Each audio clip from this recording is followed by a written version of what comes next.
মুনাফেকদের চিনতে পারলো, বাংলাদেশের মানুষ পারেনি অবশ্য। এক নম্বর মুনাফেক হলো ইরান। কে? ইরান। এরা শিয়া, তো শিয়া রাফেজি, এরা হলো ইহুদি খ্রিস্টানদের চেয়েও খারাপ। এটা কিন্তু আহলে সুন্নাহ ওয়াল জামাতের আকীদা, এটা মনে রাখেন। এই ইরানি প্রতারণা করেছিল, হামাসকে বলেছে তুই আক্রমণ কর, আমরা পাশে আছি। 2 নম্বর মুনাফেক হলো হিজবুল্লাহ। আর 3 নম্বর টাটকা মুনাফেক হলো এরদোগান। চিনেন আপনারা? তুরস্কের প্রেসিডেন্ট চিনেন? আপনারা বলেছেন আপনাদের বাপ নাকি খলিফা। ও যে এই যে হুমকি ধামকি এটা সেটা বলে, ফিলিস্তিনের জন্য কিছু করেছে? কিচ্ছু করেনি। 1 নম্বর টাটকা মুনাফেক হলো এরদোগান, মানুষ হিসাবে মুনাফেক একটা।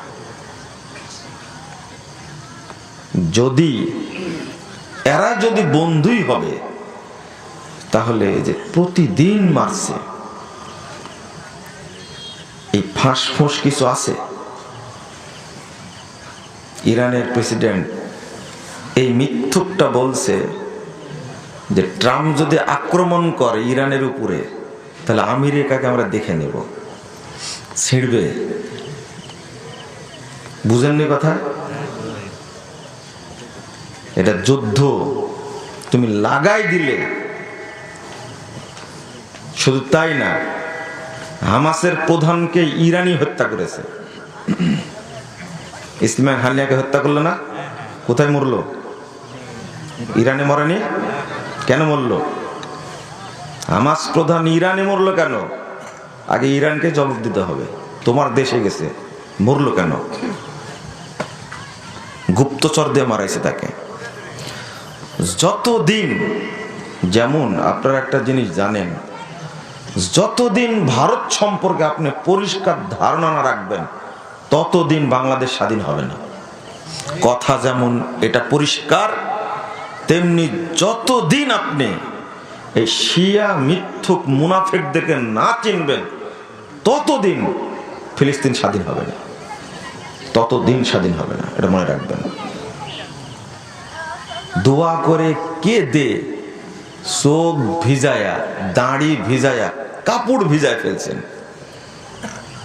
কিন্তু আপনি 1 নম্বর শিয়া, আপনার দোয়া কবুল হবে? কিভাবে আশা করেন আপনার দোয়া কবুল হবে? 24 ঘন্টা সৌদি আরবকে গালি দিচ্ছেন না? দিচ্ছেন তো গালি। যখন বলল ট্রাম্প যে গাজা থেকে সবাইকে কোথায় যেতে হবে, গাজায় কাউকে থাকতে দেবে না, এদের কোথায় জায়গা করে দেবে বলছিল, মনে আছে? গাজায় এদেরকে থাকতে দেবে না, এদেরকে আফ্রিকায় পাঠা দেবে। বলেন তো, এরদোগান কোনো প্রতিবাদ করেছে? ইরান প্রতিবাদ করেছে? এখনো ট্রাম্প কোনো সিদ্ধান্ত নিতে পারেনি। কি জন্য? সৌদি আরব বলে দিয়েছে একটা কথা,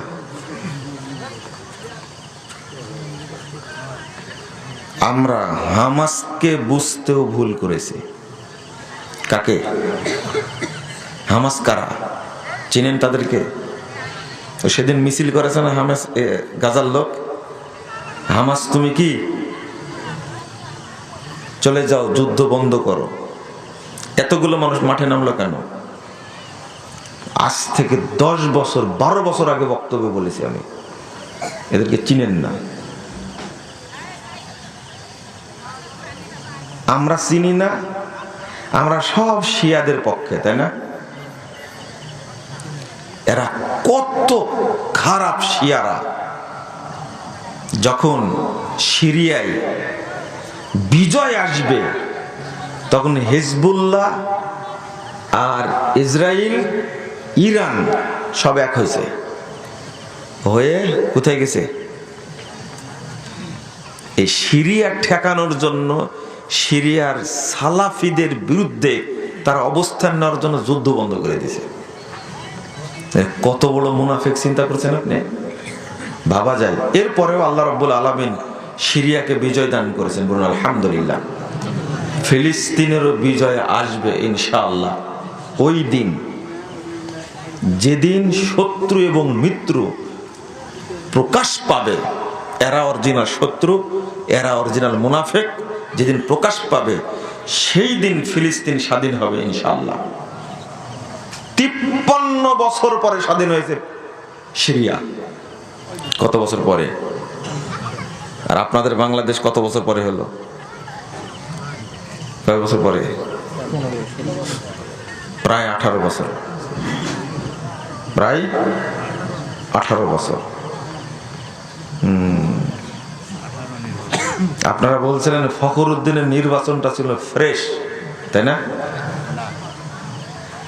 অথচ ফখরুদ্দিনের নির্বাচনটা ছিল ইতিহাসের সবচেয়ে খারাপ নির্বাচন। জানতে পেরেছিলেন তখন? একজন লোক বলেছিলেন, আমার মনে আছে কথাটা, দেখবেন নেটে পাওয়া যেতে পারে।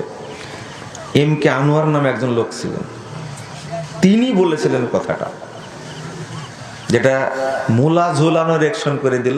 জাতি মনে করলো কি ভালো। বাংলাদেশও বন্দী ছিল দীর্ঘদিন, তাই না? যে 5 আগস্টের আগে মারা গেছে, ও মনে করছে যে এই সরকারকে নামাতে পারবে না, 81 সাল পর্যন্ত যাবে মনে হয়। 41-এর ডবল বলবেন, কত হবে? 82। আমরা বুঝতেই ভুল করেছে। ওরা ভুল করলে আমরা ভুল করব? বিষয়টা এইরকম ছিল, তাই না? কিন্তু 5 আগস্টের পরে কি মনে হলো? কি মনে হলো? যদিও এইরকম নষ্টামি, নোংরামি, ফালতু এইগুলোর মধ্যে আমরা নাই, কিন্তু দেশ তো আমাদের, তাই না? আপনি চুরি করবেন, আমি কিছুই বলবো না, তা তো হয় না, তাই না? যদিও জানি একদল আসে চুরি করে, কিছুদিন টিকে, আবার আরেক দল আসে, ওরও কিছুদিন চুরি করবে। ঘটনা তো এরকম, তাই না? গতকালকে এক বিএনপি নেতা আমাকে বলছেন, নামটা বলেই দিলাম, বিএনপি নেতা বলছেন যে আমি যে রাজনীতি করি তাতে এত লজ্জা পাচ্ছি, আমার দলের লোকজন যে এত সাদাবাজি, এত দখলবাজি লিপ্ত হয়েছে, মুখ দেখাতে পারছি না। আল্লাহর কসম করে বলছি, গত রাত্রে আমার সামনে বসে একজন বড় নেতা এই কথা বলে চলে গেলেন, লজ্জায় মুখ দেখাতে পারছি না। তো ক্ষমতা তো পানি নেই এখন, তাই না? দখলবাজি শুরু করে দিয়েছেন। তো মুমিন যারা, অরিজিনাল কথা, মুমিন যারা, তারা এই সমস্ত তাগুতি, শয়তানি ব্যবস্থাপনা এটা নিয়ে ভাবে না, চিন্তা করে না এটা। তো আল্লাহ একদিন মুক্ত করবেন ফিলিস্তিনকে ইনশাআল্লাহ, বলেন ইনশাআল্লাহ। এই ফিলিস্তিন থেকে ইহুদিদেরকে আল্লাহ অপদস্থ করবেন, নিশ্চিহ্ন করবেন ইনশাআল্লাহ। সময়ের ব্যাপার মাত্র। কার দোয়া কবুল হবে আল্লাহ জানি না। আল্লাহ তুমি যার দোয়া পছন্দ তার দোয়াই কবুল করো, এবং এই ইহুদিদেরকে, ইসরায়েলকে তুমি ধ্বংস করো। আমিন আমিন ইয়া রাব্বাল আলামিন। কথা কি বুঝতে পারছেন? এইটা খুব জরুরি। তবে হবে একদিন। সিরিয়াতে কত হাজার আলেমকে মারছে এই বাশার আল আসাদ, আপনাদের দুলা ভাই, চিনেন? আপনারা তো জানতেন না। এই বাশার আল আসাদ প্রায় 10,000 শুধু আলেম হত্যা করেছে। কথা বুঝতে পারলেন? আপনারা তো মিডিয়া তো দেখেননি। এই ইয়ামানে যে হামলা চালাচ্ছে সৌদি আরব, তাতেই তো আপনারা কান্নাকাটি করে একবারে ঝোল পড়ে যাচ্ছে, তাই না? এই ইয়ামানে বসে আছে এই বাশারের জাত একটা, এরা 7,000 আলেমকে হত্যা করেছে। এই শিয়া হুতিরা, ওরা তো আপনাদের বন্ধু, এদেরকে চিনেন না। ইয়ামানে হামলার দরকার ছিল আরো 10 বছর আগে, যেটা মালিক আব্দুল্লাহ করেনি, বাদশাহ আব্দুল্লাহ করেনি। সালমান আসার পরে এই কাজটা করেছে। আমি এগুলো বলবো না আজকে, কিন্তু ফিলিস্তিনিদের জন্য দোয়া চাওয়ার উদ্দেশ্যে কথাগুলো বললাম। যেদিন আপনারা বুঝতে পারবেন, ফিলিস্তিনের জনগণ বুঝতে পারবেন, আমি বহু আগে বলেছি, এই হামাসের কারণে ফিলিস্তিনের জনগণ বিপদে পড়েছে। এই হামাস হলে ইখওয়ানি, ফাতারা কোথায় গেল একটু বলি, 1 মিনিট। ফাতা কোথায় গেল? 2007 সালে হামাস এবং ফাতা এরা দ্বন্দ্ব করে হামাস গাজাকে দখল করে এবং ফাতাকে তাড়িয়ে দেয়। আপনাদের কাছে আমার প্রশ্ন, এই গাজাতে এত মুসলমানকে হত্যা করছে, তো মাহমুদ আব্বাসের ফিলিস্তিনের জনগণ নাই? নাই? ওরা কই? আপনি তো বাংলাদেশ থেকে চিল্লাচ্ছেন, আপনি তো পাকিস্তান থেকে চিল্লাচ্ছেন, সৌদি আরব থেকে চিল্লাচ্ছেন, কিন্তু ওই ফিলিস্তিনে যারা আছে তারা কই? বুঝেননি মনে হয়, তাই না? বুঝেননি এখনো? শুধু গাজার লোক মরছে, ফিলিস্তিন আর মুসলমান নাই? তারা কিছু বলে না কেন? প্রেসিডেন্ট কে? মাহমুদ আব্বাস, তাই না? ওর কথা শুনেছেন? করছি ওই যে ফাতাকে এরা তাড়িয়ে দিয়েছে। হামাস হলো ইখওয়ানি, এরা হলো মিশরের কোথাকার? মিশরের ইখওয়ানিদের শাখা হলো হামাস। 1984 সালের ডিসেম্বরে তৈরি করেছে। ফাতা হলো 1959 সালের সেই ইয়াসির আরাফাতের তৈরি করা সংগঠন। এদেরকে গাজা থেকে বিতাড়িত করেছে, এরা ছেড়ে দিয়েছে। ঠিক আছে, শাসন করা এখন করছে শাসন। এখন হামাস শাসন করছে। ইসরায়েলকে হামলা করলো কেন? কার পরামর্শ করলো? এখন আপনারা কাঁদছেন, ঠেলা সামলাবে কারা? কেঁদে লাভ আছে? অসুস্থ যে যার হার্টের সমস্যা, কিডনিতে সমস্যা, সুস্থ মানুষ এই সমস্যাটা বুঝতে পারবে না। অত সহজ না, ব্যথা অনুভব করা সহজ না। ফিলিস্তিনের নারী পুরুষ, আহারে যেভাবে ইসরায়েল হত্যা করছে, ইন্না লিল্লাহি ওয়া ইন্না ইলাইহি রাজিউন। আল্লাহু আকবার। এইটা দেখবেন কি করে? আপনি এই দৃশ্যটা দেখবেন কি করে?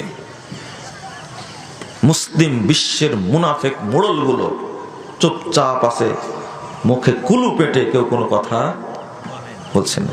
উদ্দেশ্য কি আল্লাহই ভালো জানে, আমরা কিছু বলতে পারবো না।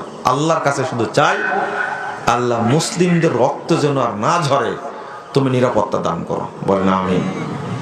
আল্লাহ তুমি ফিলিস্তিনকে স্বাধীন করে দাও, আমিন। আল্লাহর কাছে বলি, আল্লাহ তুমি এই ইহুদি ইসরায়েলকে ধ্বংস করে দাও, ফিলিস্তিন থেকে তাদেরকে নিশ্চিহ্ন করে দাও, আমিন ইয়া রাব্বাল আলামিন। দোয়া করতে হলেও তো কি লাগবে? কবুল হওয়ার জন্য ঈমান লাগবে না? ঈমান আছে? আল্লাহকেই চিনতে পারিনি এখন পর্যন্ত। চিনতে পারছি?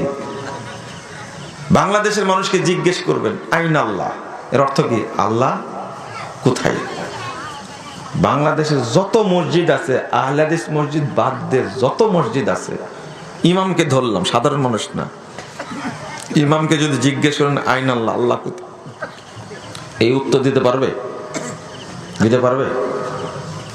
একজনের উত্তর দিবে না। অথচ হাদিস 537 নম্বর হাদিস সহিহ মুসলিমের মধ্যে এসেছে, এটা একজন মুসলমানের প্রথম প্রশ্ন, আইন আল্লাহ, বলো আল্লাহ কোথায়? আপনারা বলেন তো আল্লাহ কোথায়? কোথায়? জোরে বলেন।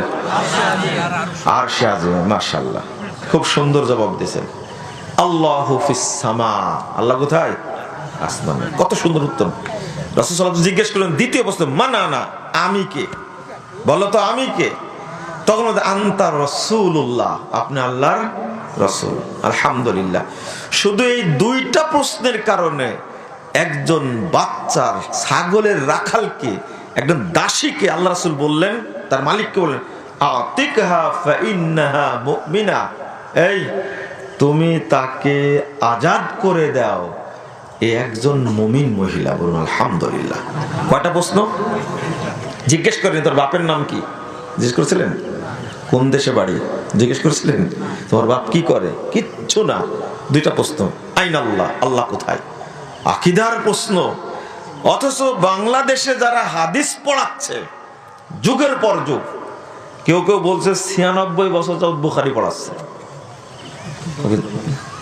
ও জিজ্ঞেস করবেন আল্লাহ কোথায় আছে, উত্তর দিতে পারে না। উত্তর দিলে যতটুকু দিবে সেটা কি? আল্লাহ সব জায়গায়।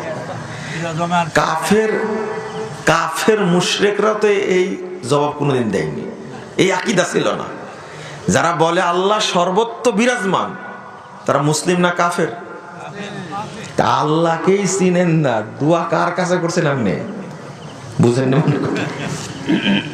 আল্লাহকে তাকে চিনতে হবে, তারপরে বলতে হবে আল্লাহ তুমি আমাকে সাহায্য করো। আপনি তো চিনেন না, আপনি আল্লাহর সব সিফাতকে অস্বীকার করেন।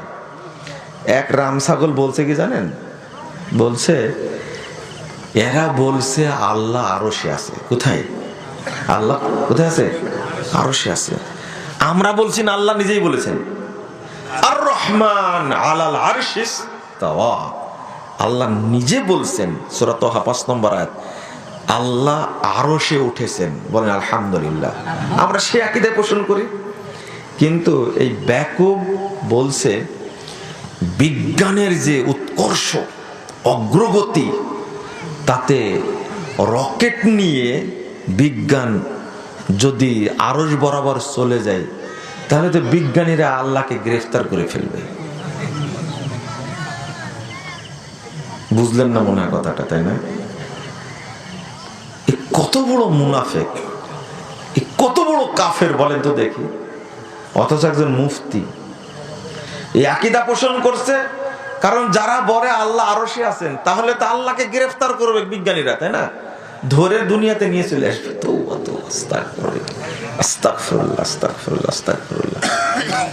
আচ্ছা বলেন তো, বিজ্ঞানীরা এখন পর্যন্ত প্রথম আসমানের ধারে কাছে যেতে পেরেছে? কিন্তু আমার নবী পেরেছিলেন কিনা?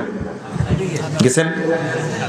দ্বিতীয় আসমানে গেছেন, তৃতীয় আসমানে গেছেন।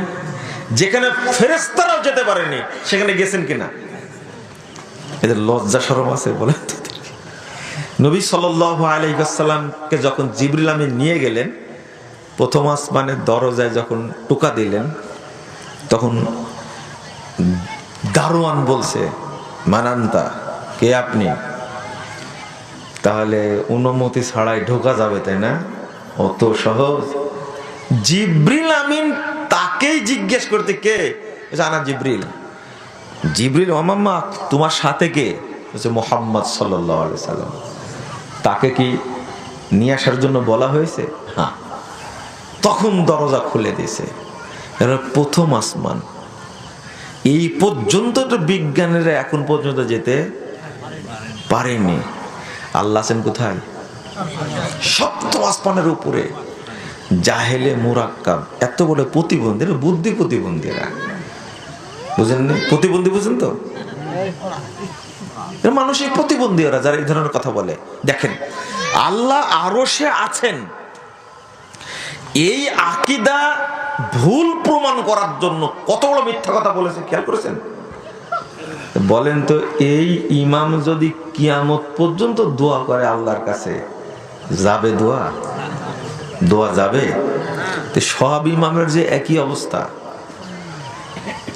আর আমরা তো হারামখোর, তাই না? হারাম খান না এরকম কেউ আছেন এখানে? যদি উদাহরণ দিই, হারামখোরের দোয়া কবুল হওয়া তো দূরের কথা, লা হাওলা ওয়ালা কুওয়াতা ইল্লা বিল্লাহ। হারামখোর আল্লাহকে বলতেই পারবে না আল্লাহ তুমি আমাকে সুস্থ করো, বলতে পারবে না। এটা একটা হাদিস বলি, থামেন একটু মনে রাখেন। ঠিক আছে, যাও। কি বলছিলাম? হারামখোরের দোয়া ইবাদত কবুল হয় কিনা একটা হাদিস শুনলে আপনি বুঝবেন। একটা মাত্র, বেশি না। 1510 নম্বর হাদিস সহিহ মুসলিমের মধ্যে এসেছে। রাসূল সাল্লাল্লাহু আলাইহি ওয়াসাল্লাম বলছেন, ইন্নাল্লাহা তাইয়্যিব লা ইয়াকবালু ইল্লা তাইয়্যিবা। আল্লাহ পবিত্র, পবিত্র বস্তু ছাড়া তিনি কবুল করেন না। সূরা ফাতির 10 নম্বর আয়াত আল্লাহ বলছেন, ইলাইহি ইয়াসআদুল কালিমুত তাইয়্যিব ওয়াল আমালুস সালিহ ইয়ারফাহু। আল্লাহর কাছে পৌঁছে যেটা, সেটা হলো পবিত্র কথা, এবং সৎ আমল যেটা, সেইটা আল্লাহর কাছে উঠে যায়। অসৎ আমল উঠবে? অপবিত্র কথা উঠবে না। তো রাসূল সাল্লাল্লাহু আলাইহি সাল্লাম বলছেন, মওকুফ সূত্রে হাদিসটা বর্ণিত হয়েছে। ইমাম আবু দাউদের একটা হাদিসের গ্রন্থ কিতাবুজ জুহুদ, এই বইয়ের 17 নম্বর সিরিয়ালে হাদিসটি এসেছে। বলছেন যে আসহাবা বানী ইসরাইল বালাউন ওয়াকাহাতুন, বানী ইসরাইলদের সময়ে দুর্ভিক্ষ এসেছিল, বিশাল মুসিবত এসেছিল। এই মুসিবতের কারণে বাহিরে মানুষ টিকতে পারছিল না। ফায়াখরুজুনা ইয়াজিজুন, বাহিরের লোকগুলো দৌড় দিয়ে পালায় যাচ্ছে মসজিদে, কোথায়? গির্জায় চলে যাচ্ছে। ফাওহাল্লাহু ইলা নাবিয়্যিম মিন আমবিয়াইহিম, রাসূল সাল্লাল্লাহু আলাইহি ওয়াসাল্লাম বলেছেন, আল্লাহ তখন তাদের নবীর কাছে ওহী করলেন। ওহী করে আল্লাহ কি বলছেন? তাখরুজুনা ইলাস সাইদ, তোমরা পবিত্র জায়গায় দৌড়িয়ে যাচ্ছ। বিআবদানিন নাজিসা, অপবিত্র দেহ নিয়ে। অবিয়াদিন তাসফিকুনা বিহাদ দিবা, আর যে হাত নিয়ে যাচ্ছ, এই হাত দিয়ে তোমরা মানুষ হত্যা করেছো। ওয়া মালাতুম বুতুনাকুম মিনাল হারাম, আর তোমরা তো তোমাদের পেটকে হারাম খাদ্য দ্বারা পূর্ণ করেছো। কয়টা কথা বলেছেন? 3টা। এক, তোমরা দৌড় দিয়ে মসজিদে যাচ্ছ বাঁচার জন্য, কিন্তু শরীরটা কি? অপবিত্র। বিআবদানিন নাজিসা, অপবিত্র দেহ। আর যে হাত দিয়ে যাচ্ছ, হাতে রক্ত মাখা আছে, মানুষ হত্যা করেছো। ওয়া মালাতুম বুতুনাকুম মিনাল হারাম, আর তোমরা তোমাদের পেটকে হারাম খাদ্য দ্বারা কি করে রাখছো? পূর্ণ করে রাখছো। ইস্তাদ্দা আলাইকুম গাযাবি, মসজিদে গিয়ে দোয়া করছে বাঁচার জন্য। আল্লাহ বলছেন, বাহিরের চেয়ে এখন তোমাদের উপরে গজবটা আরো কঠিন হবে। হলো ইস্তাদ্দা আলাইকুম গাযাবি ফালাম তাজদাদু ইল্লা বুদা, তোমরা আমার রহমত থেকে দূরেই যেতে থাকবে, আমার রহমতের ধারে কাছে আসতে পারবে না, গজব নাজিল হতেই থাকবে। তাহলে হারামখোর যদি কাবা ঘরে যে বলে, আল্লাহ তুমি আমার উপরে দয়া করো, আল্লাহ করবেন? আল্লাহ বলবেন তোর উপরে গজব নাজিল হবে। তুই অপবিত্র দেহ নিয়ে এই জায়গায় আসলি কেন? বুঝেননি মনে কথাটা? বুঝতে পারছেন? আপনি যে দোয়া চাচ্ছেন ফিলিস্তিনিদের জন্য, এর বিধান কি তাই বলেন দেখি।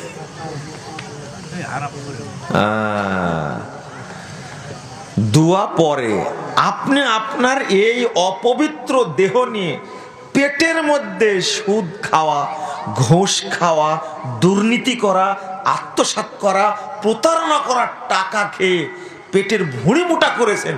এই অপবিত্র দেহ নিয়ে আপনি মসজিদে ঢুকলেন কেন? এটা আল্লাহর প্রশ্ন। বুঝেননি? পৃথিবীর সর্বশ্রেষ্ঠ জায়গার নাম কি? মসজিদ, পবিত্র জায়গা। এখানে আপনি গেলেন কেন? বুঝেননি মনে হয় কথাটা, তাই না? আপনি গেলেন কেন? এটাই হলো বড় অপরাধ। আবার বলছেন, আল্লাহ তুমি আমাকে সাহায্য করো, অসুস্থ দয়া করো। আল্লাহ বলছেন তোর উপরে শাস্তি আরো বেশি নাজিল হবে। এক, এবার বললেন তো যে হারামখোরের জন্য আপনি দোয়া করতে পারবেন কিনা? হারামখোর তো পারলো না, তাই না? হারামখোর পারলো না, এখন হারামখোরের জন্য আপনি দোয়া করতে পারবেন কিনা? উত্তর দেন। বুঝেন বুঝেন, ওয়াজ তো শুনেনি প্রতিদিন, আজকে একটু বুঝেন, আমার কথাগুলো একটু বুঝতে পারছেন?